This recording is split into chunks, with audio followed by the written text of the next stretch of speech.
Assalamu alaikum. In this video, we will be talking about the double bonding and most probably about triple bonding as well. तो हमारे पास जिस तरह single bond होता है इसी तरह हमारे पास फिर डबल बॉन्ड होता है। सिंगल बॉन्ड के लिए मैंने आपको ये बताया कि जब दो एटम्स के बीच में there is a pair of electron तो हम उसे सिंगल बॉन्ड कहते हैं। डबल बॉन्डिंग में there are two pairs of electrons, दो एटम के बीच में जो शेयर हुए हुए होते हैं, यानी कि टोटल शेयरिंग एरिया में चार इलेक्ट्रॉन होते हैं दो एटम के बीच में। So it is when two electrons are shared by each atom with other atom, यानी कि हर एक एटम जो बॉन्डिंग कर रहा होता है वो एट अ टाइम एक ही शेयरिंग एरिया में दो इलेक्ट्रॉन अपने शेयर कर रहा होता है। तो देखो किस तरह के एलिमेंट में सिंगल बॉन्ड होगा, डबल बॉन्ड होगा, ट्रिपल बॉन्ड होगा, ये आपको इस बात से ही पता लगाना है कि वो एलिमेंट कौन से ग्रुप का है, उसका आउटर शेल में कितने इलेक्ट्रॉन हैं और उसको कितने इलेक्ट्रॉन चाहिए और वो किस एलिमेंट से बॉन्ड कर रहा है। सब इसी चीज़ पे डिपेंड करता है, जिसकी बेसिस पे आप ये डिसाइड करो कि सिंगल बॉन्ड बनेगा, डबल बॉन्ड बनेगा या ट्रिपल बॉन्ड बनेगा। अब डबल बॉन्ड की हम जब बात करते हैं तो सबसे कॉमन एग्जांपल हमारे दिमाग में जो आती है वो ऑक्सीजन गैस है। देखो ऑक्सीजन का ये एक एटम है, दो एटम है ऑक्सीजन के जो एक दूसरे के साथ बॉन्ड कर रहे हैं। ये ऑक्सीजन का एक एटम है, ये दूसरा एटम है, and they both have to bond with each other. तो हमारे पास ऑक्सीजन ग्रुप 6 का एलिमेंट है तो उसका आउटर शेल में 6 इलेक्ट्रॉन होते हैं। तो एक दो तीन चार पाँच छः इलेक्ट्रॉन इस ऑक्सीजन एटम के आउटर शेल में, और दूसरा भी ज़ाहिर ऑक्सीजन है तो उसके आउटर शेल में भी एक दो तीन चार पाँच छः इलेक्ट्रॉन है। तो इस ऑक्सीजन के एटम को और कितने इलेक्ट्रॉन चाहिए आउटर शेल कंप्लीट करने के लिए? दो और इलेक्ट्रॉन चाहिए, और इस ऑक्सीजन को भी दो और इलेक्ट्रॉन चाहिए। तो ये अपने दो इस दो के साथ, मतलब इस ऑक्सीजन के साथ शेयर करेगा, और ये वाले अपने दो जो है वो इस ऑक्सीजन के साथ शेयर करेगा। इस तरीके से दोनों एक दूसरे का आउटर शेल कंप्लीट करने में हेल्प करेंगे। तो जो बॉन्डिंग हमारा बनाने का तरीका है वही हम फॉलो करेंगे। ये ऑक्सीजन का एक एटम, ये ऑक्सीजन का न्यूक्लियस और उसका आउटर शेल, ठीक है। दूसरा ऑक्सीजन बिल्कुल ऐसा ही होगा,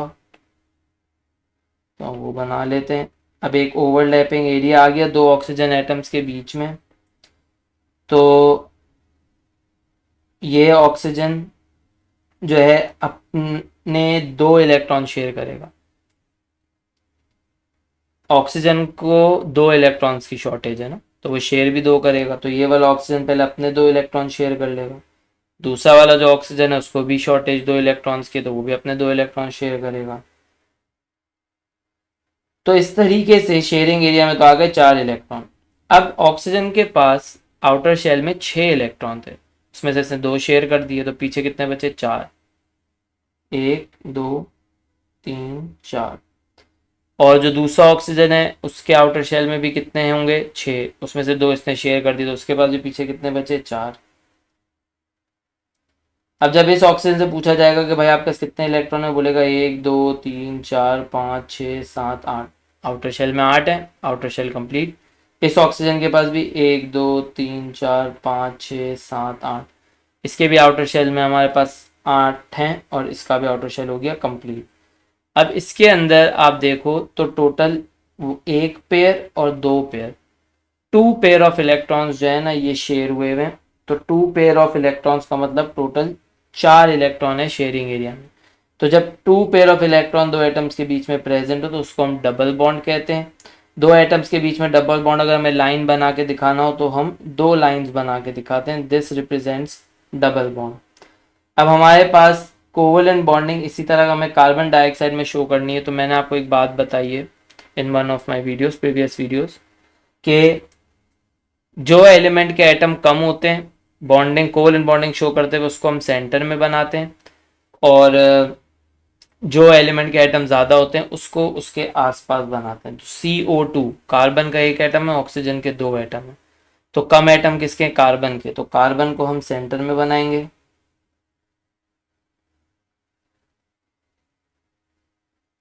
और ऑक्सीजन के हमारे पास दो एटम है तो ऑक्सीजन के एटम्स को इस कार्बन के आसपास बनाएंगे।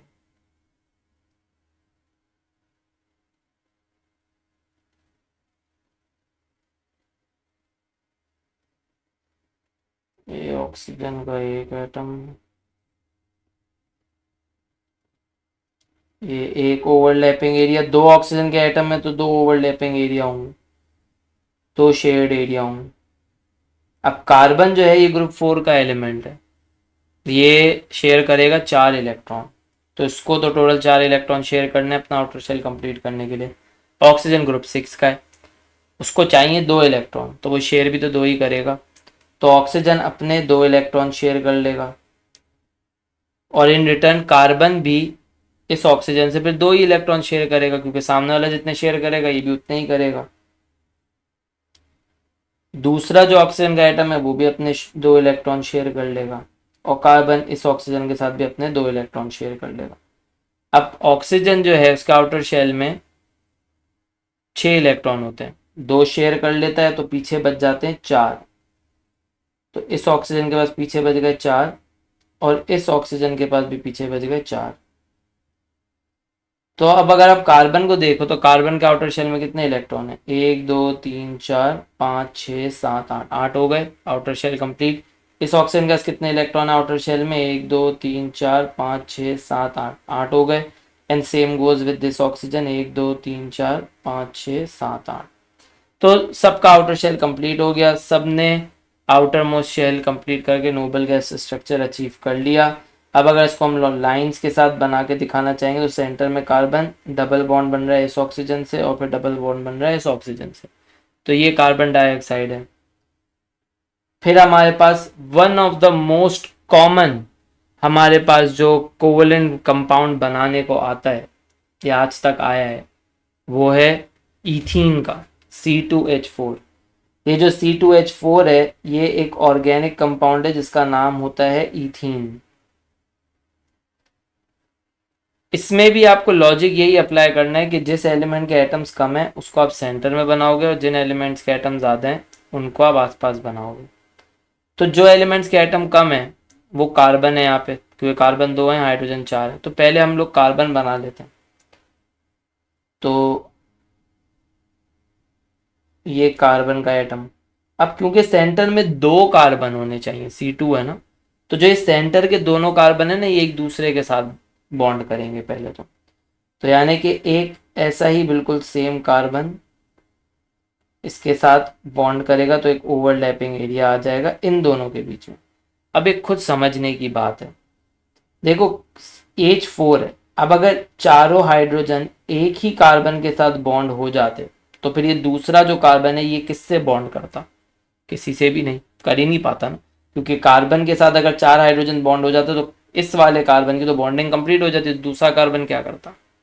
तो एक लॉजिकल बात है कि भाई अगर यहाँ 4 हाइड्रोजन है ना, तो अगर ये कार्बन इस कार्बन के साथ बॉन्ड बना रहे तो फर्दर ये कार्बन जो है और कितने हाइड्रोजन से बॉन्ड बना सकता है, 2 और हाइड्रोजन से, ठीक है ना।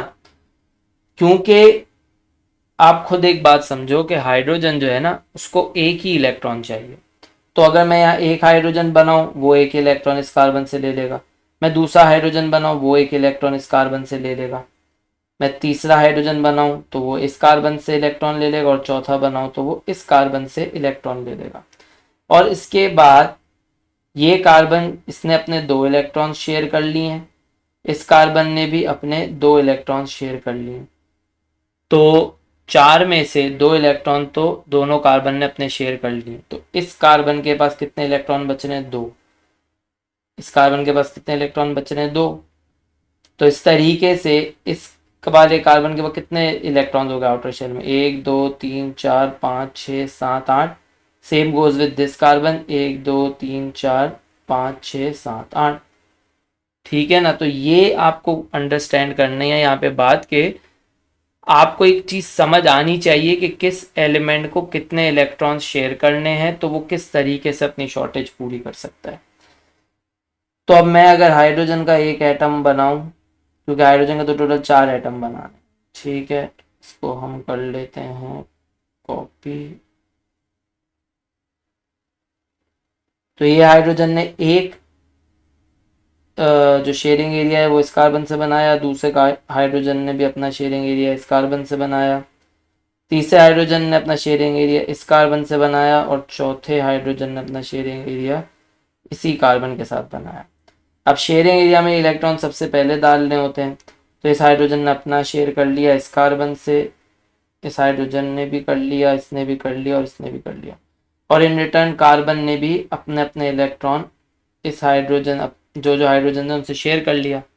अब हाइड्रोजन ने जो है शेयरिंग एरिया में अपने एक एक इलेक्ट्रॉन हर हाइड्रोजन को दे दिए, तो हर कार्बन के साथ 2 हाइड्रोजन है, तो 2 इलेक्ट्रॉन तो कार्बन के चले गए, पीछे कितने बच गए, 1 2, और दूसरे कार्बन के भी कितने बचेंगे पीछे, 1 2। तो इस तरीके से ये इथीन की कोवलेंट बॉन्डिंग होती है जो हम शो करते हैं, पेपर में बहुत कॉमनली आती है, तो इसको अच्छे से समझ के जहन में रख लेना है। लाइंस में अगर हम इसको बनाएं तो 2 कार्बन के बीच में डबल बॉन्ड, और फिर हर हाइड्रोजन और कार्बन के बीच में सिंगल बॉन्ड, ठीक है ना। तो ये हमारे पास इथीन के अंदर जो कोवलेंट बॉन्डिंग होती है ये वो है। Bonding in H2O। अब देखो ये जो हमारे पास बॉन्डिंग है ना, इसका मतलब क्या है, इसका मतलब ये है कि इथीन एक ऐसा कंपाउंड है जिसमें एक डबल बॉन्ड और 4 सिंगल बॉन्ड होते हैं। टोटल 5 बॉन्ड हैं जिसमें से एक डबल बॉन्ड है और 4 सिंगल बॉन्ड है। इसी तरह ये H2O है, तब ये भी बड़ा कॉमन है। H2O हाइड्रोजन के 2 एटम, ऑक्सीजन का 1 एटम, तो सेंटर में कौन बनेगा, ऑक्सीजन, और उसके आसपास बनेंगे हाइड्रोजन। तो हम पहला ऑक्सीजन का एटम बनाते हैं, ये ऑक्सीजन का न्यूक्लियस, ये इसका आउटर शेल, फिर ये हाइड्रोजन के 2 एटम जो हैं वो इस तरह से ऑक्सीजन के साथ बॉन्ड कर लेंगे। शेयरिंग एरिया में हम पहले बात करें तो हाइड्रोजन एक ही इलेक्ट्रॉन शेयर करता है, वो इसने कर लिया। इन रिटर्न ऑक्सीजन भी इससे एक एक इलेक्ट्रॉन शेयर कर लेगा। अब ऑक्सीजन क्योंकि ग्रुप 6 का एलिमेंट है, तो 6 में से 2 इलेक्ट्रॉन अपने शेयर कर लेता है और 2 पीछे रह जाते हैं। तो ऑक्सीजन के पास कितने इलेक्ट्रॉन हो गए, 1 2 3 4 5 6 7 8, और हाइड्रोजन के पास कितने, 1 2, दूसरा हाइड्रोजन के पास कितने, 1 2। तो यहाँ पे बेसिकली हम ये देखते हैं कि H2O के अंदर 2 सिंगल बॉन्ड, एक सिंगल बॉन्ड ये रहा, दूसरा सिंगल बॉन्ड ये रहा। तो H2O के अंदर 2 सिंगल बॉन्ड हैं और वो भी HO के बीच में, ठीक है।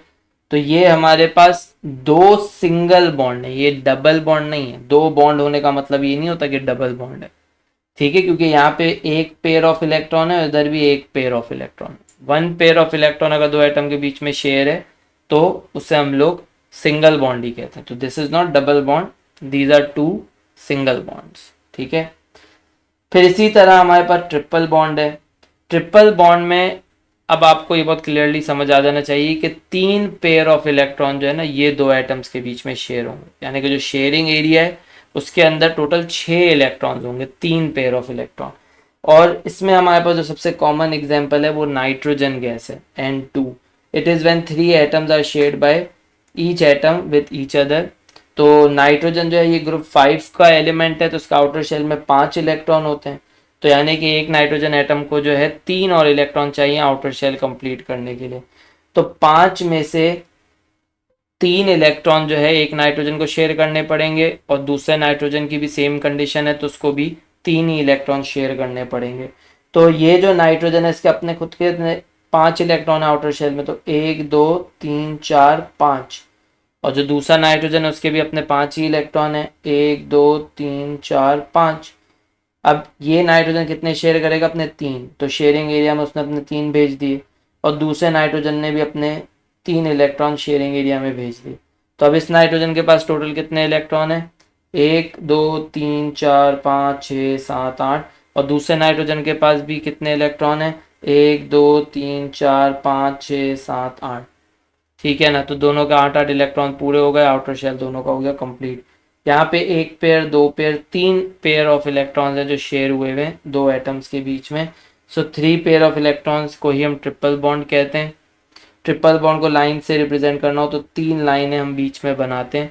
तो ये 2 नाइट्रोजन एटम के बीच में 3 लाइनें, they are representing triple bond. अब हमारे पास एक कोवलेंट कंपाउंड होता है HCN, जिसे हम लोग कहते हैं हाइड्रोजन साइनाइड, ठीक है। तो HCN में अब हमारे पास क्या है कि 3 डिफरेंट एलिमेंट है, तीनों के एक एक एटम ही है।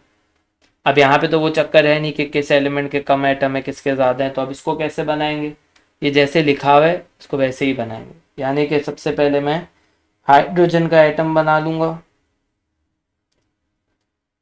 इसके साथ शेयरिंग एरिया बनाऊंगा मैं कार्बन का, ठीक है ना। तो कार्बन का एटम जो है ना मैं वो बना लूंगा फिर इसके साथ,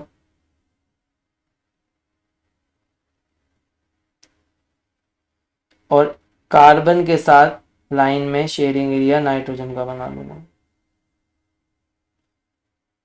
अब हाइड्रोजन ग्रुप 1 का एलिमेंट है, कितने इलेक्ट्रॉन है आउटर शेल में, एक, शेयर भी कितना करना है, एक, एक कर लेगा। कार्बन के आउटर शेल में 4 इलेक्ट्रॉन है, शेयर कितने करने, 4, हाइड्रोजन से कितने शेयर कर सकता है, एक, तो बाकी के 3 किससे शेयर करेगा, नाइट्रोजन से।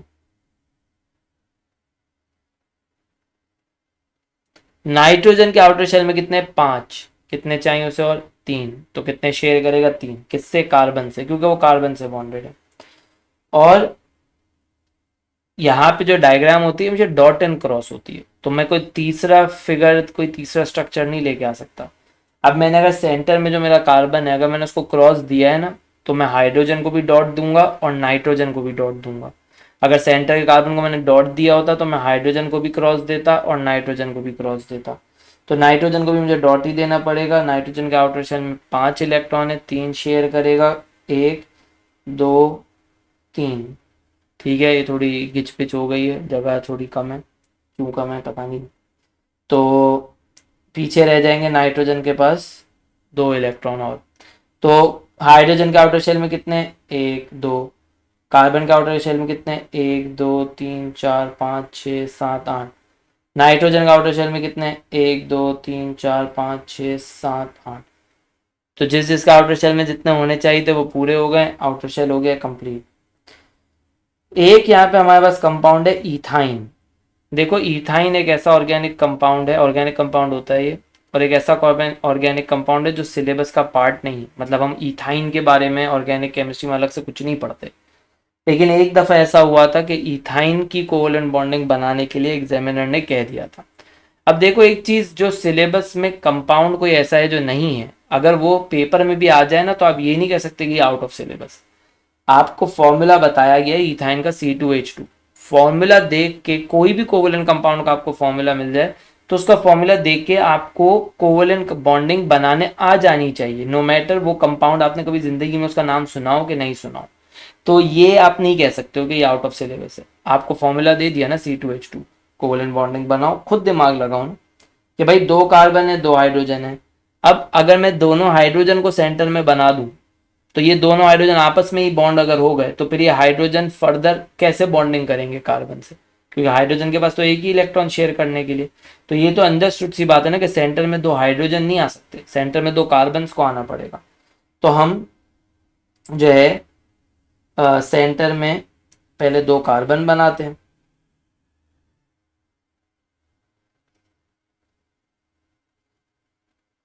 कार्बन का न्यूक्लियस, कार्बन का आउटर शेल, ठीक है। तो दूसरा कार्बन इसके साथ ही अटैच होगा।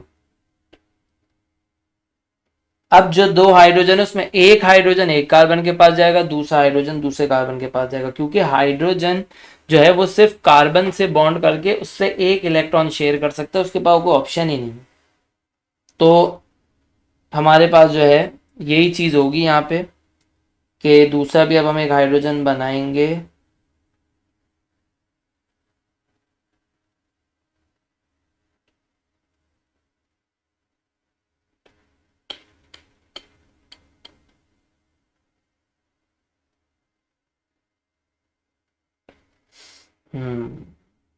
कारीगरी भी तो करनी है ना।